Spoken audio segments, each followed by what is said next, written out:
Bill અમેરિકી સેનેટમાં pass. નમસ્કાર, સ્વાગત છે આપનું આરબી ન્યૂઝના ટોપ સમાચારમાં. હું અશ્વિન રાઠોડ. ભારત પર 100% ટેરિફ વાળું બિલ અમેરિકી સેનેટમાં પાસ થયું. એક અહેવાલ અનુસાર ઈરાનના સુપ્રીમ લીડર મોજતબાની હાલત ગંભીર, ગમે ત્યારે મૃત્યુ થઈ શકે છે. હિમાચલ પ્રદેશના ચંબામાં 22 મુસાફરો ભરેલી બસ ખીણમાં ખાબકી, જેમાં 8 લોકોના કરુણ મોત. ઉત્તરાખંડની મહિલાએ બનાવ્યો ગિનીઝ વર્લ્ડ રેકોર્ડ. 9 ફૂટ લાંબા વાળ ધરાવનાર વિશ્વની પ્રથમ મહિલા બની. સાઉદી તુર્કી પાકિસ્તાન રક્ષા કરાર પર યમનની પ્રતિક્રિયા, કહ્યું ગઠબંધનનો જવાબ અમે આપશું. ભારતના વધુ એક દુશ્મન લશ્કરે તોયબાના કમાન્ડર કારી સઈદનું ઇસ્લામાબાદમાં મૃત્યુ. બોઈંગ 737 મેક્સ વિમાનોમાં તિરાડો મળતા અમેરિકાના 471 જેટ્સમાં તપાસના આદેશ કરવામાં આવ્યા.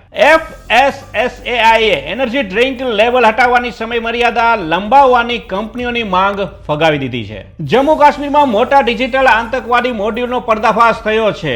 યુવાનોના બ્રેઇન વોશનું ષડયંત્ર નિષ્ફળ બન્યું. ફેસબુક, ઇન્સ્ટાથી બાળકોના મેન્ટલ હેલ્થને નુકસાન, જેમાં મેટાને ₹5300 કરોડનો દંડ ફટકારવામાં આવ્યો છે. તો આ હતા આજના ટોપ 10 ન્યૂઝ અને હું હતો આપની સાથે અશ્વિન રાઠોડ. જય હિન્દ, જય ભારત.